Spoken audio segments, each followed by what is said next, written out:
So let me ask you a question. Between HIV and hepatitis, which one is deadlier? Like, which one do you think is deadlier? Just let me know in the comment section. If you think it's HIV, you let me know. If you think it's hepatitis, let me know. But bear this in your mind. Whatever you do, do not carry anyone. Period.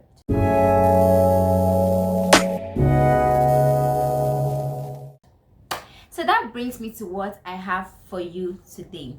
Today, we're going to be talking about hepatitis. Yeah, you heard me. Let's discuss hepatitis. So, in simpler terms, hepatitis is inflammation of the liver. Very simple. Nothing added, nothing subtracted. Simple. Now, hepatitis can be caused by a lot of things. Number one, heavy alcohol use, autoimmune diseases, virus infection, drugs and toxins. These things are causes of hepatitis. So this leads me to type it down. So I'm going to type down today's discussion to just viral hepatitis.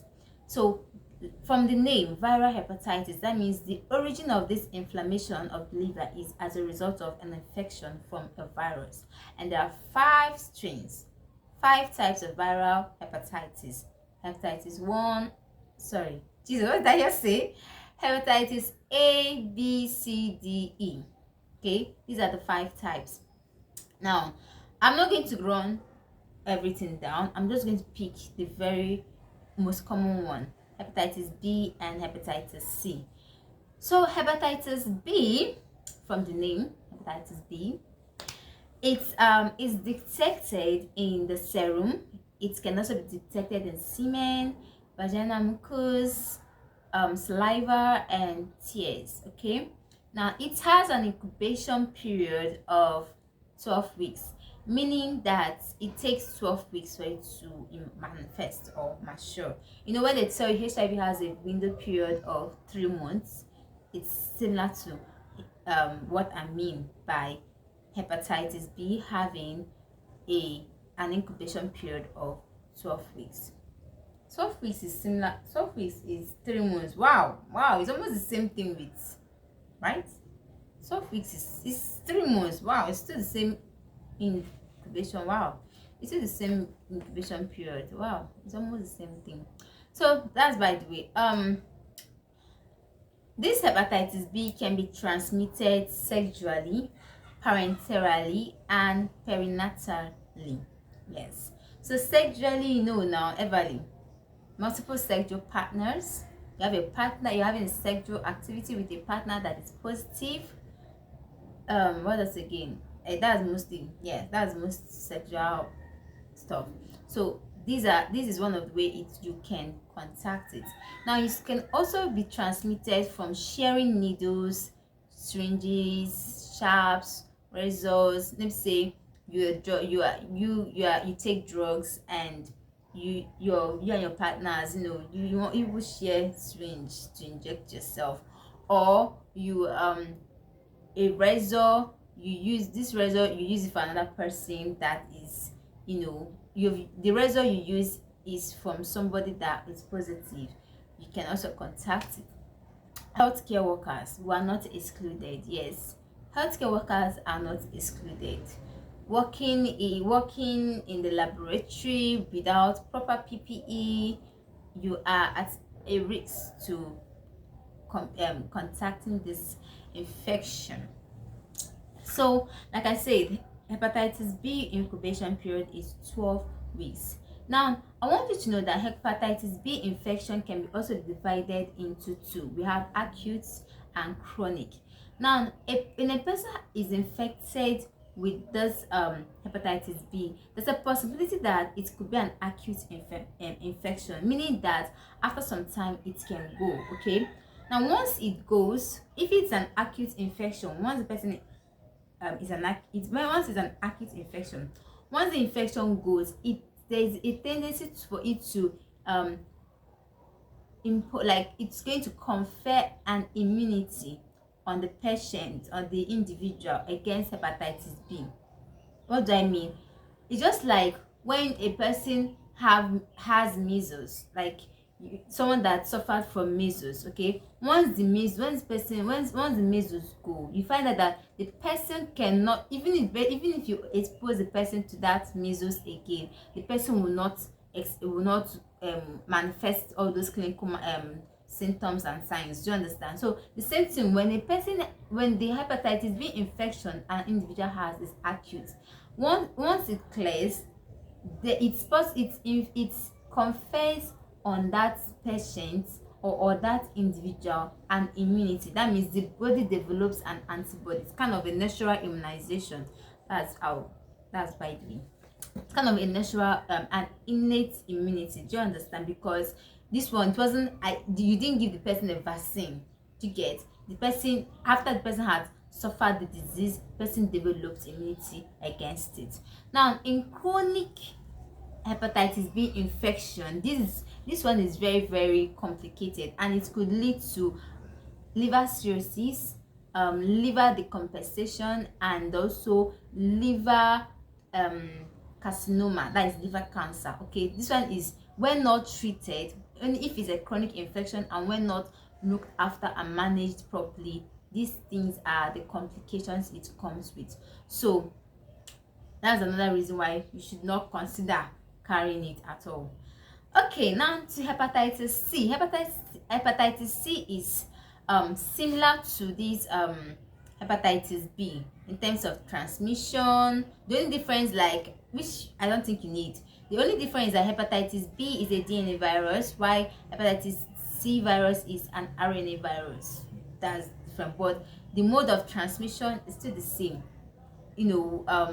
Multiple sexual partners, having sex with someone that is positive, sharing of sharp objects, being a healthcare worker, mother to child, and the rest. These are the ways. It's still similar to hepatitis B. Now, when it comes to now, the only difference with hepatitis C and hepatitis B again is that hepatitis C's incubation period is 8 weeks, so it's shorter. So it's shorter than hepatitis B. Then another thing is the treatment. When it comes to treatment, hepatitis B and hepatitis C has treatment. Yes, okay, it can be treated. Even hepatitis C, hepatitis C can also be treated. And how do you protect yourself from hepatitis?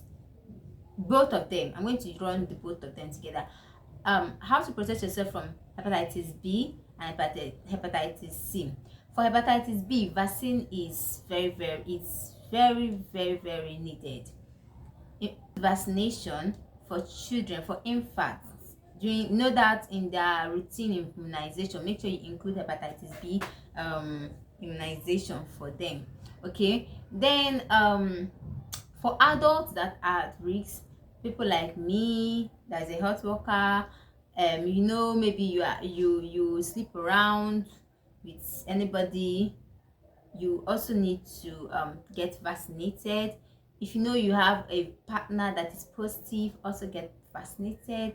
In case you shared any sharp needles you don't know, maybe just get vaccinated. As an adult, once you're negative, just go and get vaccinated.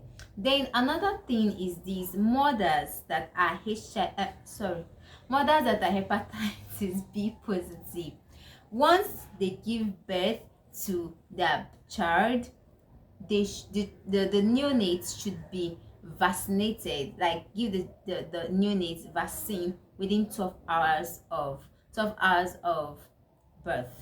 Make sure the neonate gets vaccinated within, I say, 12 hours. So that's very important, because that's why antenatal is very, very important for pregnant women. Don't joke with your antenatal classes or routine or therapy or whatever you guys call it. So and it comes for, and then hygiene is important. I mean hygiene, like prevent the infection, please. Because, for example, me as a healthcare professional, I have to ensure that my work benches are always cleaned with 3% hypochlorite or Lysol, okay? Because I don't know if I've said this, but hepatitis B virus has a tendency, like, can survive outside of the host, like outside of the body. It can survive on any surface for 7 days. So within that 7 days, it's possible that you can pick it up. Do you understand? So when it comes to hepatitis C doesn't really have vaccine, because of it has like all these different genetic some variations it has. It's very difficult for vaccines to be produced. So there is no vaccine to protect you against hepatitis C. So you have to just be careful and prevent yourself from all the risk factors that could endanger you to it. So guys, I believe that you learned something. I believe you understood something. If you have any question, let me know in the comment section. And do not forget my first question I asked at the beginning of the video. If between hepatitis and HIV, which one do you think is deadlier? Just let me know in the comment section. And also bear it in mind that I say no matter what you do, please do not carry any of them. So thank you very much for watching my video. If you watched up to this part, please do not forget to subscribe to my channel and like this video, and also answer my question, guys. So thank you very much. I'm your favorite medical laboratory scientist, Cornelia Amici. Bye. See you next time.